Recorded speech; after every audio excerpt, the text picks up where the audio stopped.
ไม่เป็นไรนะเอาใหม่ครับไม่ได้ไปไหนแล้วจังหวะนี้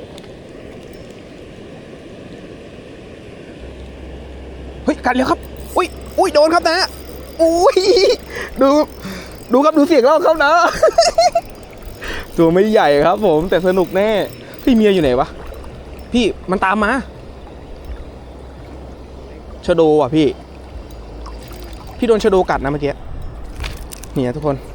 ชะโดกัดเหยื่อกระปอมนะครับกว่าจะได้ครับนี่นะชะโดป๊อกนะครับชะโดป๊อกแม่น้ำเบรกอ่อนๆเลยอะปลาอย่างเงี้ย